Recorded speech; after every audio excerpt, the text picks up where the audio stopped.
Hi, I'm Tamara, and this is TELUS Talks with Tamara Taggart. Hi there, everyone. Today we are speaking with Angelica Victoria and Kate Evans, who are the co-founders of the Mama Bear program, which is a grassroots group that launched during the pandemic with the mission to uplift, empower, and celebrate the challenges and capabilities of working mothers at TELUS. Kate, Angelica, thank you so much for being here. Thank you so much for having us. Thank you. What Angelica and Kate have done with their Mama Bear program is something that every workplace could do. And hopefully this conversation will inspire you to do some of the things these two moms have done, these two Mama Bears have done. Set this up for us, Kate. Like, what is the Mama Bear program? Absolutely. So Mama Bear it's a community that we've created. And so we have brought together moms across our organization in a variety of different ways. We've done it through what we're calling the Mama Mixers. So we have had a number of panel sessions. They've all been virtual, given our new reality using video technology. And we're encouraging everyone to be on camera. And it's been really cool. You even have babes on knees or kids running around in the background, which has made it feel all that more real. We have brought together a number of different topics, really for moms of all ages. And it's been everything from the maternity leave journey all the way to career planning through the rest of, your working career. And, intermixed within that obviously has been pandemic schooling challenges and, really how some moms are seeming to make it work in terms of being able to calibrate work and home life. We've been able to share tools, whether it's sharing internal or external tools, but we've also created some grassroots tools ourselves, like a maternity leave checklist and also a checklist for leaders of mothers. So we created communities, we've created an authentic environment, and it's been really important through the whole process about helping moms to feel that they've got an ally, that they know someone else in the organization, in their workplace, that knows what they're going through. We've brought together people to have those uncomfortable but important conversations, and we have been hearing that ultimately we've been empowering mothers through shared experiences, through tools, and creating safe spaces. Tell us why you think it's important to bring working mothers together in a community like this. I think, honestly, for me, when I first became a mom, even I severely underestimated the challenges, right, involved. I think, people tell you it's going to be hard and you prepare for it, but going through it is a whole different, ball game and roller coaster on its own. And then you integrate, the life that you had before you became a mom, your work life, which for me, is something that, I valued. I got a lot of fulfillment out of my career. So I think, I was very fortunate in my experience in, being in a team and being with leaders who supported, my work-life integration, who was really great about, making sure and checking in on me, and that I was slowly ramping up to get to where I wanted to be again. And so I think community is so important because that's what you need, right? I think it's really helped create a much easier transition when you have people who have gone before you, guide you and teach you how to make it better, right? And how to make it easier. And even just reminders to be kind to yourself and be patient with yourself as you're getting up to speed with the process again. So how often, how much, and I mean this in the best way, because I know I have these conversations with some of my friends, how much venting is there? I think you need to create a space for it, but ultimately, I think it's about being able to at some point turn it around. How can we leave here feeling like, we've got another tool in our quiver, we've got another arrow in our quiver to overcome some of the challenges. It's important to create a space of vulnerability, though. Moms definitely don't want to hear from moms who appear or seem to have it all figured out. We've very much heard that. They want to hear that, we're going through what you're going through. We hear you. We see you. We're going through it ourselves. We've found a few things that are working for us, or let's hear, from everyone in the session, not necessarily the experts, but ideas in terms of how to spin things around and how to leave feeling a little more uplifted. It's really a feeling of hey, I'm not alone, right? It's I'm not alone. I have other moms around me who are like-minded and feel and think the same way. And I can do this, right? Because because everybody's going through the same thing and we can do it.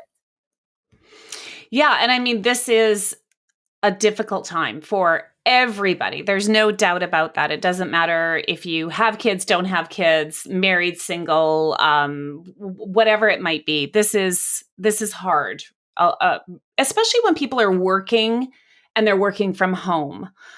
Because there's a lot of isolation. So it's probably, I would think, I know that when I gather with groups online, it's really nice, right? Because you can, you hear, you do know, Angelica, that you're not alone. And there's a lot of power in that, in knowing that there's other people experiencing what you're experiencing. What are some of the main things that you're hearing from people when it comes to, this double shift that women have, right? Of working, and then we're doing our other work, which is basically family stuff, which is a lot. Yeah, it's exactly as you say it, that double shift. So the pandemic has turned workplaces upside down. Many people are feeling like they're always on. The boundaries between their work life and their home life are blurred. Women, especially women of color, are feeling it more. You're seeing more women being more laid off and furloughed and feeling pressures, whether it's financial or career insecurities. So it's the pandemic has intensified challenges that were probably already prevalent in the workplace. That idea of the double shift, you work a full day of work bookended by childcare and the lion's share of housework, or that emotional labor of running a household. And so why it's really brought everything to a head is that our existing support networks have been upended. The idea of, your typical support networks of school and childcare and family and friends, those support networks are not necessarily there in the same ways that they were. And that idea of it takes a whole village, right? Well, where is my village? It's hard not having a village, right? And so in many ways, we're hearing from moms, that they're uncomfortable sharing maybe some of their challenges with their team or with their managers. They might, as we talked about, feel like they're failing at everything, whether it's their duties at work or as a mom or as a partner, a family member or a friend, right?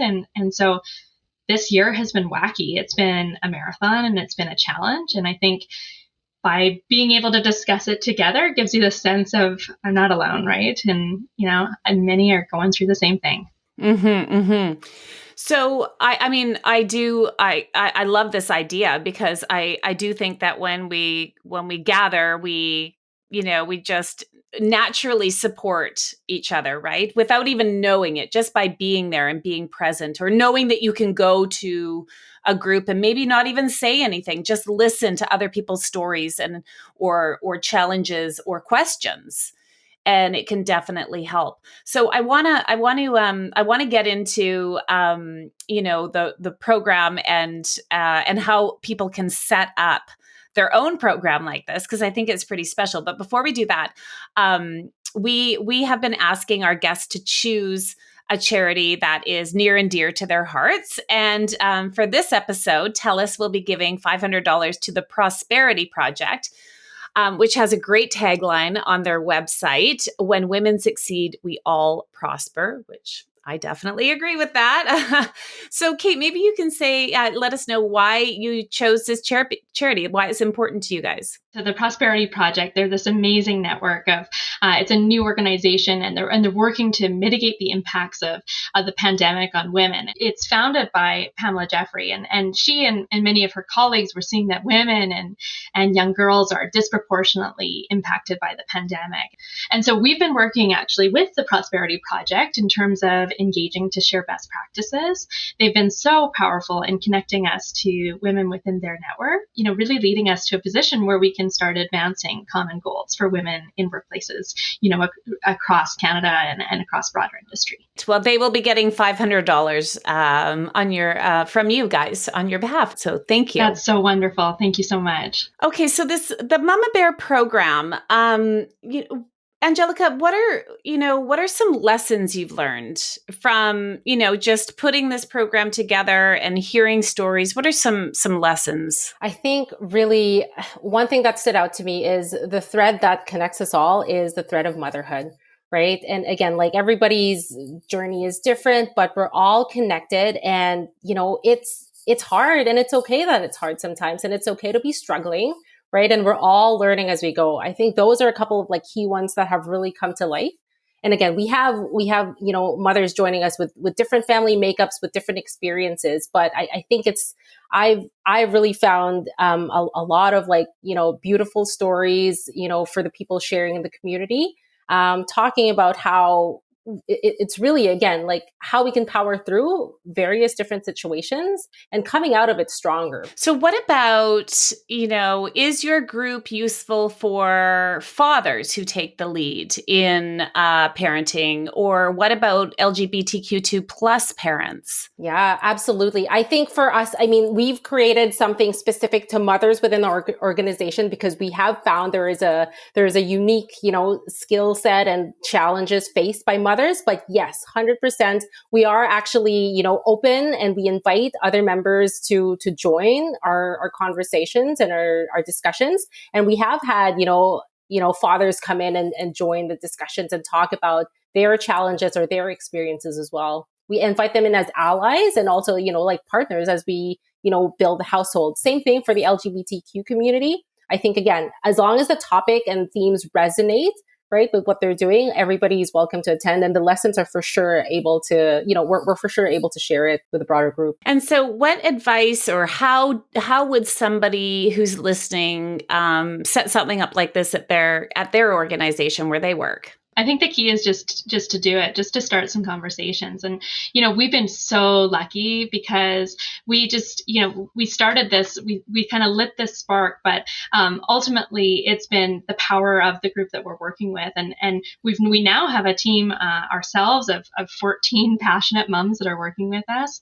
At every turn, we've received support from, executive team members and leadership to kind of continue us and fuel us in our journey.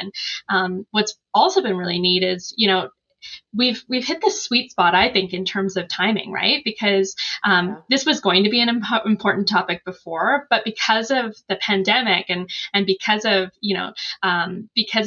the way in which it's acting as a catalyst, we've been bringing each other into each other's homes, right? And it's starting to normalize parenting, and we're starting to see things that we're seeing kids on laps and having meltdowns in backgrounds, or needing to do potty training or studying from home. And so I think it's been at the forefront for so many, where we're less seeing it about being something that we don't talk about, and it's becoming more a discussion about how can we sustainably help working parents.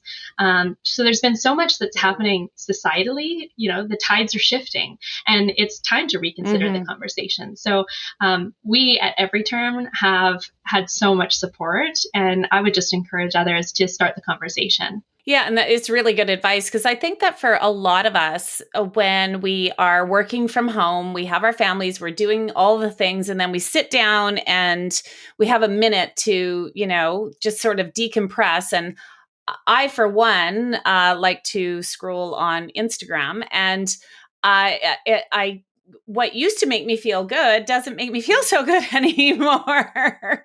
Somehow my feed is clogged with people who, there's a lot of perfect out there. And and we all know that that's not the reality when it comes to parenting even. Yes. There's nothing perfect about it. So I always welcome honest conversations where people can really put it all out there, and we can all feel kind of better for it. It's so true. I think, there's a lot of like beautiful, perfect, polished like moms and images of your family that you see on social media. But the reality of it, especially nowadays, like it can be just chaos and absolute chaos. And again, it's just feeling a sense of belonging that, hey, it's okay. And, again, we're all trying to figure it out. We're all trying to do our best, right? But sometimes things aren't going to go perfectly, and that's just fine. Like, it's more than fine. Yeah. Well, I love this. And I really, really appreciate that you both were able to find some time and have a conversation about the Mama Bear program. It's inspiring. It really, truly is. And I know that a lot of people would find it helpful in their own organizations. So I really appreciate you guys sharing this info so that other people can be inspired by it. Thank you so much for having us. And it's a real pleasure. Thank you. Thanks for listening to another episode of TELUS Talks with Tamara Taggart. Be sure to subscribe so you can join us every Tuesday for another conversation. You can also check out our website, telus.com/podcast, and subscribe to our YouTube channel at TELUS Talks.